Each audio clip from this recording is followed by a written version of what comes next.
Hello दोस्तों, स्वागत है आप सभी का अतुल्य आर्यस ऑनलाइन क्लासेस में। दोस्तों रीट एसएसटी की जो अपनी डेली टेस्ट सीरीज है, आज उसमें अपनी बात करने जा रही हैं भारत के भौतिक प्रदेश यानी कि भू आकृतिक प्रदेशों के विषय में। दोस्तों ये जो टॉपिक है वो आपका यूनिट नंबर 8 से है और आज अपने कुल 25 ऑब्जेक्टिव क्वेश्चंस के विषय में बात करने वाले हैं। देखिएगा दोस्तों, ये हमारी यूनिट नंबर 7 थी, यहाँ तक अपना सिलेबस हो चुका है।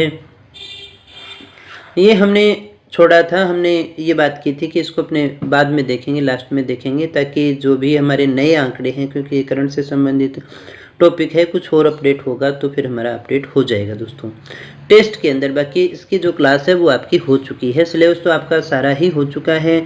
सिर्फ एक दो टॉपिक्स को छोड़ करके जो आप प्लेलिस्ट में जा करके पूरा सिलेबस भी देख सकते हैं।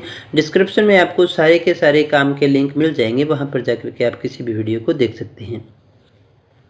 अब अपने शुरू करने जा रहे हैं 8वीं यूनिट को, और 8वीं यूनिट में अपने बात करेंगे भू आकृतिक प्रदेशों के विषय में। दोस्तों कोई भी भूगोल हो, चाहे वो राजस्थान का हो चाहे वो भारत का हो, उसमें सबसे इम्पोर्टेंट टॉपिक होता है हमारा भू आकृतिक प्रदेश। देखिएगा ये 30% होता है, तो ये बाकी सारा का सारा 70% होता है, यानी सबसे ज़्यादा मायने इसी के रखते हैं, क्योंकि यहाँ से भी बहुत सारी जो चीज़ें हैं वो इसमें आ जाती है। अगर आप इस टॉपिक को ढंग से नहीं करते तो आप भारत के भूगोल को नहीं सीख पाएंगे। तो एक बार फिर से मैं आपको ये कहना चाहूँगा कि सबसे पहले आप अगर भारत का भूगोल पढ़ रहे हैं तो पूरे अच्छे से उसके भू आकृतिक प्रदेश को देखें। चाहे आप राजस्थान का भूगोल पढ़ रहे हैं तो भी उसके भू आकृतिक प्रदेश, जो भौतिक प्रदेश है, उनको अच्छे से अध्ययन करें, तभी आपके वो जो सब्जेक्ट है वो क्लियर हो पाएगा दोस्तों, अन्यथा दिक्कत रहती ही है। और यहाँ से क्वेश्चन नए आए ऐसा कभी पॉसिबल नहीं है, यहाँ से क्वेश्चन आते ही आते हैं। तो दोस्तों चलिएगा शुरू करते हैं हम आज के टेस्ट को, देखते हैं आज का हमारा पहला प्रश्न है जो वो कौन सा है। आज का हमारा पहला प्रश्न है, भारत के सबसे प्राचीन भूखंड कौन से हैं? प्रायद्वीपीय पठार है, गंगा का मैदान है, हिमालय है या फिर तटीय प्रदेश है। हमें बताना है कि ये जो 4 भूखंड हैं उनमें से सबसे प्राचीन भूखंड कौन सा है, समय के अनुसार जो सबसे पुराना है, जो सबसे प्राचीन है। दोस्तों क्या होगा सही आंसर? तो इस प्रश्न का जो हमारा सही उत्तर है वो है नंबर 1, यानी प्रायद्वीपीय पठार जो है वो हमारा इनमें सबसे प्राचीन भूखंड माना जाता है। दोस्तों आई होप ये क्वेश्चन आप सभी का सही होगा, आसान प्रश्न था। दूसरे प्रश्न की बात करें, हिमालय के निर्माण का सर्वमान्य सिद्धांत है महाद्वीपीय विस्थापन, प्लेट विवर्तनिकी, संकुचन सिद्धांत या फिर अवतलन सिद्धांत।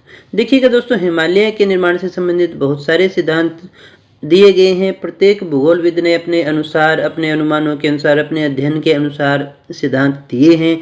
हमें बताना है कि सर्वमान्य कौन सा है, जिसको सबसे ज़्यादा माना जाता है। फिर भी इतने सिद्धांत आने के बाद में भी एक दूसरे से थोड़ा सा देखिए अलग हमें देखने को मिलता है। तो यहाँ हमें बात करनी है सर्वमान्य सिद्धांत कौन सा है, जिसको सभी मान्यता देते हैं। तो हमारा सही आंसर है वो है नंबर 2। प्लेट विवर्तनी की जो सिद्धांत है उसको सबसे ज़्यादा मान्यता दी जाती है कि 2 प्लेटें थी वो इस तरह से एक दूसरे की तरफ चल रही होती हैं। या हिमालय देखिएगा एक वलित पर्वत है, कोई भी वलित पर्वत है वो इसी प्रकार से निर्मित होता है। फोल्डिंग जो हमारी रेंज होती है, 2 प्लेटें हैं, एक का घनत्व ज़्यादा होगा और एक का घनत्व कम होगा। तो देखिएगा अधिक घनत्व की जो प्लेट जब टकराएगी तो वो ऐसे नीचे चली जाती है दोस्तों, और ये जो हल्की प्लेट है इसके अंदर क्या होगा, वलन पड़ते हैं, जिसके कारण जो है पर्वत का निर्माण होता है, जिसे हम वलित पर्वत कहते हैं। तो इसी प्रकार से जो हिमालय है हमारा, उसका निर्माण भी हुआ है। बात करें अगले प्रश्न की, तीसरा हमारा प्रश्न है, इनमें से कौन सा भाग जो है हिमालय के उत्तर में स्थित है? हमें बताना है हिमालय के उत्तर में स्थित इनमें से भाग कौन सा है। हिंदू कुश है, पटकोई है, कराकोरम है या फिर अरावली है। कौन सा है हमारा सही आंसर? तो हमारा सही आंसर है दोस्तों वो है नंबर 3, कराकोरम जो रेंज है वो हिमालय के उत्तर में स्थित है। दोस्तों इस प्रकार के प्रश्न भी आपसे पूछे जा सकते हैं। अरावली तो दक्षिण में है दोस्तों, और ये काफी नीचे भी रह जाती है। चौथे प्रश्न की बात करें, पटकोई बूम, नागा हिल, लुशाई हिल भारत के किस भूभाग में है? हमें बताना है ये जो पहाड़ियां हैं, पटकोई बूम, नागा हिल या फिर लुशाई हिल है, वो भारत के किस भाग में है? विंध्याचल में है, पूर्वी घाट में है, पूर्वोत्तर में है या फिर सतपुड़ा में है। दोस्तों सतपुड़ा भी अपने इसको कह सकते हैं। कौन से भाग में है दोस्तों? सही आंसर हमारा क्या है? इसका जो हमारा सही आंसर है वो है नंबर 3 यानी पूर्वोत्तर जो हमारा भारत है उसके अंदर रह जाती है दोस्तों। जैसे इस प्रकार का ये जो हमारा भारत रह गया और ये यहाँ पर जाकर के ये जो हमारा पूर्वोत्तर भारत है ये वाला हिस्सा जो हमारा रह गया, वहाँ पर ये जो पहाड़ियाँ हैं वो आपको देखने को मिलती हैं। बात करें अगले प्रश्न की। 5वां हमारा प्रश्न है, कौन सी रेखा भारत को 2 भागों में बांटती है? ये जो रेखाएं हैं, भूमध्य रेखा है, कर्क रेखा है, मकर रेखा है, आर्कटिक रेखा, ये सारी की सारी जो है हमारी अक्षांश रेखाएं हैं। और हमें जो आंसर बताना है वो ये बताना है कि इनमें से कौन सी जो रेखा है वो भारत को 2 भागों में बांटती है, यानी लगभग बीच में से गुजरती है। कौन सा होगा सही आंसर हमारा? क्या वो भूमध्य रेखा है, कर्क रेखा है, मकर रेखा है या फिर आर्कटिक वृत्त है? तो दोस्तों हमारा जो सही आंसर है वो है नंबर 2, कर्क रेखा जो है वो यहाँ इसके मध्य से गुजरती है। दोस्तों कर्क रेखा का प्रश्न हमारे लिए काफ़ी ज़्यादा इंपॉर्टेंट है, तो इसको आप अच्छे से याद रखिएगा। वो भी आपको याद रखना पड़ेगा कौन कौन से राज्य से गुजरती है। 8 राज्यों से ये गुजरने का कार्य करती है। दोस्तों छठे प्रश्न की बात करें, लक्षद्वीप समूह किस सागर में स्थित है? ये जो लक्षद्वीप समूह है वो किस सागर में स्थित है? अरब सागर में है, बंगाल की खाड़ी में, हिंद महासागर में है या फिर अटलांटिक महासागर में है? दोस्तों क्या होगा हमारा सही आंसर? तो इसका जो हमारा सही आंसर है वो है अरब सागर। ये अरब सागर में है दोस्तों देखिएगा, ये जो हमारा प्रायद्वीपीय भारत रह गया, तो इधर जो हमारा रह गया इसे हम कहते हैं अरब सागर, और इधर जो है उसे हम कहते हैं बंगाल की खाड़ी। ये हमारी क्या है? बंगाल की खाड़ी है। तो ये जो सारा है ये सारा का सारा हमारा हिंद महासागर ही है। तो लेकिन यहाँ पर अगर आपसे पूछा जाए तो इसका सही आंसर क्या होगा? इसका सही आंसर होगा अरब सागर। यहाँ पर देखिएगा यहाँ पर छोटे छोटे द्वीप समूह के रूप में जो है लक्षद्वीप समूह आपको मिल जाएगा। दोस्तों बात करें अगले प्रश्न की। अगला हमारा प्रश्न है वो है, भारत के उत्तर में स्थित हिमालय किस पर्वतीय युग से संबंधित है? भारत के उत्तर में जो हिमालय है वो किस पर्वतीय युग से संबंधित है? प्री कैम्ब्रियन है, कैलेडोनियन है, हर्सिनियन है या फिर अल्पाइन है? कौन से संबंधित है दोस्तों हिमालय? तो दोस्तों सही आंसर होगा हमारा वो है नंबर 4 यानी अल्पाइन। अल्पाइन जो युग है उससे ये संबंधित है हिमालय। प्री कैम्ब्रियन नहीं है, कैलोडियन भी नहीं है, हर्सिनियन भी नहीं है। ये तीनों आंसर हमारे गलत हैं। सही आंसर है हमारा अल्पाइन। बात करें 8वें प्रश्न की। हिमालय की उत्पत्ति से संबंधित भूसन्नति का सिद्धांत किसने दिया था? हैरी हेस ने, कोबर ने, पैंक ने या फिर प्रेट ने? ये सिद्धांत पे काफ़ी ज़्यादा चर्चा में रहा था। अभी इसको पढ़ाया जाता है, हमारी जो माध्यमिक शिक्षा बोर्ड की किताबें हैं वहाँ भी आपको मिल जाएगा। भूगोल के अंदर ये काफ़ी महत्व रखता है। क्या होगा इसका सही आंसर? इसका जो हमारा सही आंसर है वो है नंबर 2, कोबर का दिया हुआ ये सिद्धांत है। दोस्तों इन्होंने टेथिस को सागर न कह करके इन्होंने कहा था भूसन्नति, जिसको एक दलदली स्थान के रूप में उपयोग किया जाता है। दोस्तों बात करें अगले प्रश्न की। 9वां हमारा प्रश्न है, भारत की सर्वोच्च चोटी किस हिमालय में है? महान हिमालय में है, ट्रांस हिमालय में है, लघु हिमालय में है या फिर शिवालिक में है? हमें बताना है भारत की सबसे ऊंची चोटी जो है वो कौन से हिमालय में है। तो दोस्तों हमारा सही आंसर है वो है नंबर 2, ट्रांस हिमालय में है। हिमालय पार यानी काराकोरम में है। K2 जो है वही हमारी K2 जो है वो हमारी सर्वोच्च चोटी मानी जाती है। दोस्तों बात करें अगले प्रश्न की। अगला हमारा प्रश्न है, हरिद्वार और देहरादून जो है वो किस हिमालय में मिलेंगे आपको? महान में, ट्रांस में, लघु में या फिर शिवालिक की पहाड़ियों में? हरिद्वार और देहरादून जो है वो किस हिमालय में स्थित है? क्या होगा हमारा सही आंसर इनमें से? तो हमारा सही आंसर है वो है 4 नंबर, शिवालिक की पहाड़ियों में आपको देखने को मिलेंगे हरिद्वार और देहरादून। शिवालिक क्षेत्र में आते हैं विशेषताएं। दोस्तों आगे बात करते हैं अपने अगले प्रश्न की। 11वां हमारा प्रश्न है, भारत में सर्वाधिक विस्तृत प्रादेशिक हिमालय कौन सा है? कश्मीर है, कुमायूं है, नेपाल है या फिर असम है? सर्वाधिक देखिए विस्तृत यानी इस तरह से विस्तार जो है वो कौन से का ज़्यादा है? प्रादेशिक हिमालय की बात अपने कर रहे हैं, भौतिक विभाजन की बात नहीं कर रहे, प्रदेशों के आधार पर जो बांटा गया है उसकी बात कर रहे हैं। क्या होगा सही आंसर? तो इसका जो सही आंसर है वो है हमारा 4 नंबर, असम हिमालय है जो इसका इस तरह से जो विस्तार है वो सबसे ज़्यादा है। दोस्तों बात करें अगले प्रश्न की। 12वां हमारा प्रश्न है, प्रायद्वीपीय भारत की सर्वोच्च चोटी कौन सी है? कार्डोमम है, अनाईमुडी है, दूधा बेटा है या फिर इलायची है। प्रायद्वीपीय जो हमारा भारत रह गया उसकी सबसे ऊंची चोटी कौन सी है, हमें ये बताना है। कार्डोमम है, अनाईमुडी है, डोडा बेटा है या फिर इलायची है। दोस्तों क्या होगा सही आंसर? सही आंसर है हमारा वो है अनाईमुडी। अनाईमुडी जो है प्रायद्वीपीय भारत की यानी दक्षिणी भारत की सबसे ऊंची चोटी अपने देखते हैं। बात करें 13वें प्रश्न की, गारो, खासी, जयंतिया पहाड़ियां कहाँ स्थित हैं? गारो, खासी और जयंतिया जो पहाड़ियां हैं वो कहाँ पर स्थित है? असम में है, मेघालय में है, दिसपुर में है या फिर अरुणाचल प्रदेश में है? कौन से स्थल पर है दोस्तों? तो दोस्तों हमारा जो सही आंसर है वो है नंबर 2, मेघालय में ये है। दोस्तों कहाँ है गारो, खासी, जयंतिया जो पहाड़ियां हैं वो मेघालय में है। बात करें अगले प्रश्न की, कश्मीर घाटी में जो घास के मैदान मिलते हैं उन्हें हम क्या कहते हैं? बड़े बड़े घास के मैदान हैं जहाँ पर पर्यटक घूमने के लिए भी जाते हैं, तो कौन सा होगा दोस्तों इसका सही आंसर? घास के मैदान को मर्ग कहते हैं, प्यार कहते हैं, बुग्याल कहते हैं या फिर दून कहते हैं दोस्तों? तो दोस्तों हमारा जो सही आंसर है वो है नंबर 1, मर्ग कहते हैं।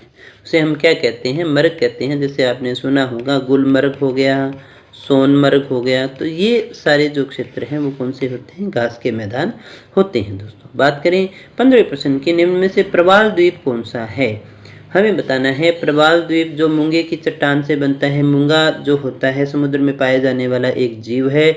जब वो एक जगह मरता है तो फिर उसी के ऊपर दूसरा जीव भी मरता है, यानी इस तरह से खोल इकट्ठे होते होते कालांतर के अंदर जो है बहुत लंबे समय के बाद में वो एक द्वीप, चट्टान या भित्ति किसी का भी रूप ले सकता है। तो वो अगर उसने द्वीप का रूप ले लिया तो उसे हम प्रवाल द्वीप के नाम से जानते हैं दोस्तों। कर्क रेखा से देखिए मकर रेखा के बीच में सबसे उपयुक्त परिस्थितियां हैं प्रवाल के लिए। तो क्या होगा हमारा यहाँ पर सही आंसर? जो है भारत में भी है प्रवाल द्वीप, तो कहाँ है दोस्तों? तो दोस्तों इसका जो सही आंसर है वो है हमारा नंबर 4। ये सारे ही हैं, लक्षद्वीप है, मिनिकॉय है, कवरत्ती है, ये सारे के सारे प्रवाल द्वीपों की श्रेणी में आते हैं दोस्तों। बात करें अगले प्रश्न की, भारत में किस राज्य की तट रेखा सबसे लंबी है? बहुत बार पूछा गया प्रश्न है, आसान भी है। इनमें से कौन से राज्य की तट रेखा सबसे लंबी? महाराष्ट्र की है, केरल की है, गुजरात की है या फिर पश्चिमी बंगाल की है? कौन सा राज्य है जिसकी तट रेखा सबसे लंबी है? सही आंसर जो है हमारा वो है नंबर 3, गुजरात जो है उसकी तट रेखा सबसे ज्यादा लंबी है। गुजरात राज्य की तट रेखा सबसे लंबी है। बात करें अगले प्रश्न की, 17वां जो हमारा प्रश्न है, किस राज्य से कर्क रेखा नहीं गुजरती है? हमें बताना है। उत्तर प्रदेश, मध्य प्रदेश, गुजरात या फिर झारखंड? किस राज्य से कर्क रेखा नहीं गुजरती है? इनमें से हमें बताना है दोस्तों। क्या होगा सही आंसर? सही आंसर है हमारा वो है नंबर 1, गुजरात से गुजरती है, मध्य प्रदेश से गुजरती है, झारखंड से भी गुजरती है, लेकिन उत्तर प्रदेश से नहीं गुजरती है। आप इसको इस तरह से भी याद रख सकते हैं, राम झा के 6 बंगु मित्र हैं,